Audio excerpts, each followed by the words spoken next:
Hello, everyone. Welcome back to another episode of The Power is Mine. I'm your host and creator, Zhanae, and I hope that you've been having a happy new year. And if you haven't thus far, then what are you doing to make it better? That's really the question. So today's episode is going to be called That's a Wrap. And this episode is going to be based off of me going on my new journey because our last episode was called Finding My Voice. And I was talking about finishing up, and kudos to me for finishing up my 100-day series. Y'all, I said I wasn't going to do it again, but look at me doing it again with rapping. Child, look at me lying. But today's episode is going to be called That's a Wrap because I've decided to go on a journey of songwriting and rapping with y'all. Because funny enough about me, I've literally been rapping since I was a little kid, y'all. I've always been around music and rappers and singers and stuff like that. And funny enough, I had people kind of helping me with my raps when I was a little bit younger, like a kid, and I'll put together my poetry because I used to be in school writing all types of poetry, and my mom loved poetry, so she was always like, write something, and I would put together my poetry and be in a little competition for it, win, and my teachers loved my poetry. And eventually my mom, because she was such an avid listener and lover of music, and especially the New York scene. So we're talking about people like Slick Rick or, like LL Cool J. We're talking about like real storytellers in their rapping. So she was always super big on me taking my poetry and translating it to music. And I was like, Mommy, how am I going to do that? Because I was very like deep. And I guess people realize that about me from like how I speak or kind of like how I act with the different stuff I do. But I've always been a bit too deep and wordy. So I was like, Mommy, how am I going to translate this over to music or rapping? Like, this is poetry. And she would tell me, baby, rapping is poetry. Singing is poetry. It's just music added. It's just people learning how to develop a cadence to be able to say what they were thinking on a beat. And she would tell me about that, and I would try, and then I would try to rap for her, and it would be so funny. We would crack up because it would, of course, sound wordy because I am a poet first. But then there would be people that we knew that were rappers, and they would be like, okay, let me take a look at it. And they would be like, okay, drop this out, say this like that. We'll try to do it like this, or I do it like that. And eventually I developed a love for rapping. And I will say that I could have easily started off my journey with me just rapping or not even pursue singing at all. And I've always known that I had the potential to be a better rapper than singer. However, I do feel like what the music industry is, and it's not a lie that I'm telling, Chad. I do feel like what the music industry is, there's always a huge push of any female rapper to be overly sexualized. And I feel like with my background in dancing thus far and me being on TV in a dancing documentary, I'm not running from my sexuality. And I feel like it's so funny because my journey of being a dancer is such like a crazy and beautiful journey, I will tell people. Because when I first got into dancing, I wasn't as confident. I wasn't as had the feeling of being sexy in my body, and I was a little bit awkward. I mean, I'm still a bit awkward, but I just hide it a bit better, and I'm just better at dancing. I just know what to do.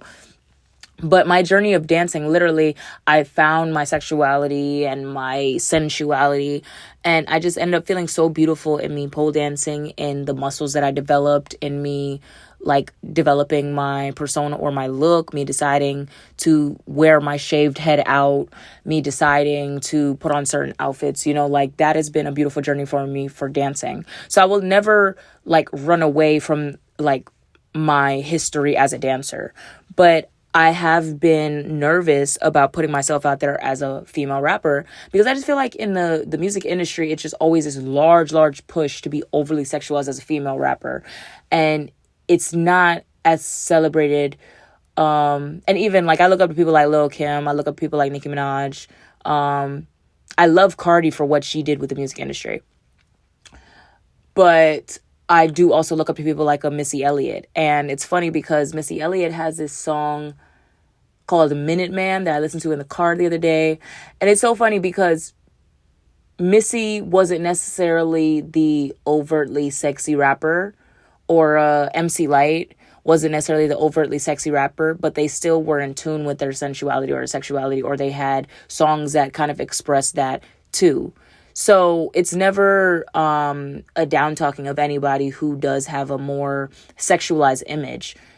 And I never fully want to be I'm just fully like bars to it. Like I want to be able to have fun and play around and be sexy from time to time. But I do feel like there is a box that female rappers get put into that is just giving me a level of discomfort. So I think I was running away from rapping because I had the nerves of that being something that I would have to kind of like force myself into. And especially because I'm come from being a dancer, And that's why have always had that respect for Cardi, because we saw what Cardi did with her coming from dancing and making Instagram videos and then going all up in hip hop and fully developing a career in rapping and also being a fashion girly. And I think that's just like she really laid out a blueprint. Like, it's so cool how Cardi did her big one with it. So I feel like with me, I've always been a poet first, and I loved rapping behind the scenes. I love music altogether. And I feel like with all of these journeys that I'm going on within music, I'm trying to figure out what persona or what energy I really want to bring to music if I'm going to be a musician. Like, I want to know that I'm in tune with myself. I'm still expressing my sensuality, my sexuality. I'm having fun, but I also don't feel like every single thing gotta be overly sexy if I don't feel like it, So that's why I was not necessarily expressing that I could rap initially. But then once I finished up the 100-day Finding My Voice singing series, and I'm like, I've gotten past the embarrassment or the supposed embarrassment, because people feel like I should be embarrassed. I'm not necessarily embarrassed, because there are people out here that aren't even trying in life and they have no embarrassment. So why should I be embarrassed for trying? Or there are people out here who are doing it and they're not the most talented. They're not some technical rapper or technical singer, and they're making it far anywhere. They're viral. They're like, they've built a career off of it and they're having fun. I remember when Drake was first coming out, he was the guy from Degrassi. And in his music, it was funny because we used to watch the skits in the music videos, and it was like the skits within his music. So he was having fun with it. And now Drake is at the level that he's at. So I feel like you can look at anybody's journey within whatever they do or within the same path, if you're taking that same path, and be like, what, I want to find what I can bring to this genre or this thing. And I want to still have fun, and I want to be myself. And if there's a lane for TikTok rappers, there's a lane for people that make music that feels more comfortable being, I want to say, sourced to TV and film. There's a lane for people being opera singers. There's a lane for people being the hard cutthroat drill rapper. There's a lane for people being the fun kawaii type pop lane or whatever. Like, there's a lane for everybody doing whatever. And I think in me Finding My Voice and getting comfortable putting myself out there, I was like, what, fuck it. Why am I letting this fear stop me from doing what I really enjoy doing, what I really like doing? And I've always been a poet. I've always loved writing poetry since I was a little girl. And I developed a love for rapping. So why not put myself out there with rapping too, and like being able to write? And it's the same thing, y'all. Every day after work, I'm coming home tired as hell, writing a few raps. There's been one day where I believe I wrote 4 to 5 raps in one night. And there's other days where it might take me forever to record one rap, right? But at the end of the day, I love the journey of finding myself. I love putting myself out there. I love getting more comfortable. I love trying to learn a cadence. I love trying to mimic other people's cadence and realizing that it's hard for me, because that's why I say with people, there are things that other people do that you can hear, you could see, and you be like, oh, I could do that. And then when you try it, you're like, what the hell? Like, this is so hard to do. And I feel like that's how I felt when I was doing the rap based off of Kalani's song, Can I? Like, it was so hard for me to record a video. Y'all, I'm not even joking with y'all. I probably turned on the press record button 20 to 30 times before I got the take that I ultimately posted where people told me I didn't sound good. So that's why, like, maybe it's just the nerd or the workaholic in me that loves the idea of putting so much work and effort into something, and then people just believing that I just literally wrote it, picked up the camera and recorded one time and just posted it. Like, are you insane? So that's also why I have a level of confidence from me. And I also say Godfidence, because God is giving me this confidence. Sometimes I don't even know why I have the confidence I have outside of just my work ethic. But I have the level of confidence I have with these journeys because I know how much it took for me to even get the take that people ultimately will say don't sound good. Like, are you sitting up after you've just done 6 hours at work of a very physical job, and then coming home and staying up till 7 in the morning, writing, rapping, finding a cadence, recording 20 to 30 times, and then not going to bed till 7 or 8 in the morning? No, you're not. All you're doing is sitting and typing in my comments, I don't sound good. It's my confidence. I need to work on this. Like, people will say any fucking thing. But then, like, when you hit them back with the, okay, what do you accomplish in your life? Oh, now it's crickets. All right? So it's not necessarily about, and I realize that you can express feelings towards something and people will just automatically say anger because they don't know how to, like, work through all the other landscapes of what emotions can be. But I can express frustration and not be angry. I don't know if people don't understand that. Like, I can be annoyed but not angry. And I think when people reply certain things, or maybe it's because I'm an artist and I'm going on the journey of being an artist and I'm sensitive about my shit, that I can be annoyed with someone that lacks the effort or wouldn't know the effort that I put in, or probably aren't pursuing their own dreams, or just in general, somebody just telling me they know for a fact what I have going on that's wrong when I know that it's not that. And that's why I did make a post where I was like, listen, if anybody want to critique my raps, we come with the rap battles. And I don't know if people thought I was joking. Maybe a little bit of me was joking, but another piece of me was being serious because I would love to let my thing be rap battling. Like, I used to love watching like a Remy Ma rap battle or any type of like underground rap battle. Like, that's really the people that I love. That's why sometimes like my raps sometimes could give a little bit more like cutthroat.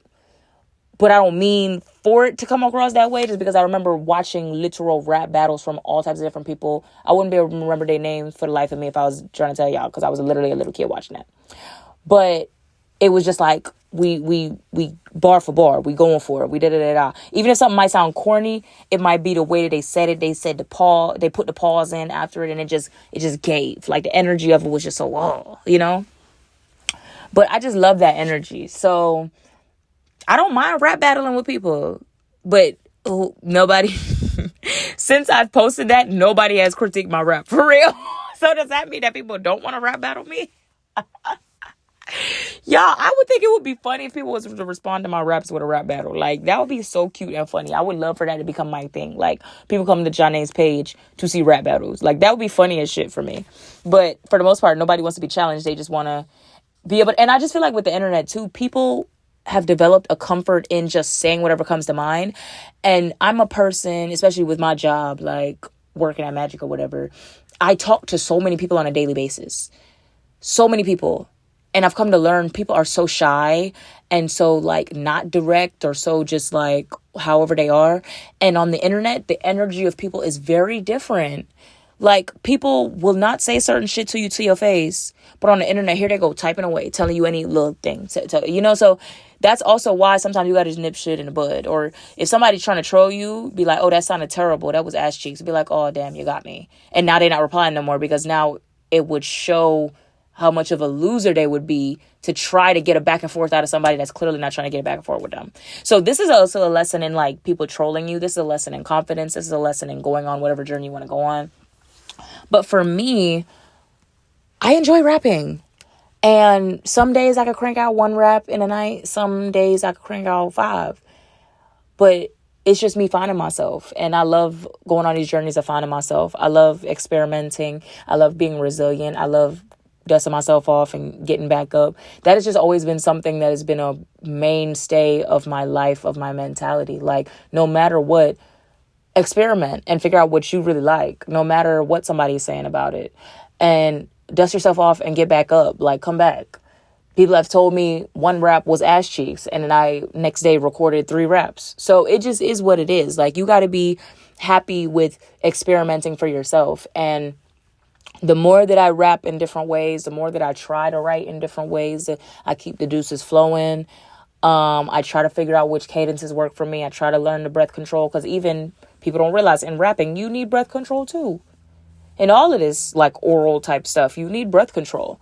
So it's such a beautiful thing to learn the ins and outs of something. And it makes me, while I'm experimenting with stuff, even if I experiment with something in my life and I decide, okay, I'm not going to do that, it makes me have more respect for the people that do it on a daily basis. They out there getting it. They getting up on stages. They performing when the audio don't sound good, when the mic is turned down, when it's hot, when the lights are in your face, when the stage is like a group of 20 people in the crowd, or when it's 200 people in the crowd, 2,000 people in the crowd. It makes you respect people more for their craft and what they choose to do, even if everybody don't necessarily take it like a science level serious. It just makes you respect people more. So I feel like that has affected me in my regular day-to-day life too, because I've been experimental, because I've decided I want to try out different stuff, because I've wanted to see what stuff goes. It gives me more of a respect for people and what they do. It don't make me just hop on social media and just say anything, because I know what it takes to be somebody that does something, let alone somebody that reaches a level of being great at something. It's a lot of pressure. So I think sometimes people that don't have a respect for it is because they're not really doing shit in their life. And that's okay. You know, everybody ain't meant to be great. Some people have to be NPCs, and that's fine. So at the end of the day, I'm happy we're going on this journey. I'm grateful for everybody that is following along with me and supporting me and understanding the meaning of the journey, because no matter what, I will always say to y'all, no matter what journey I'm going on publicly, when y'all see me fumbling or doing stuff and it's not the best, it's not perfect, there's a reason behind it, because I am getting comfortable with being able to do stuff and not have to be perfect. I've mentioned before to the people who are new to my audience that my biggest issue in my life that used to be something that would cripple me was my perfection paralysis. And because I was so scared of not being perfect, I would let opportunities pass me by. I would let situations defeat me. And I woke up one day and I decided I will not let perfectionism be my ruin. I will do stuff regardless, and I will work my way through, and I will work my way up. And I'm so proud of myself in that life journey that I've made. So it's made me be able to go on these journeys publicly and not be perfect and grow.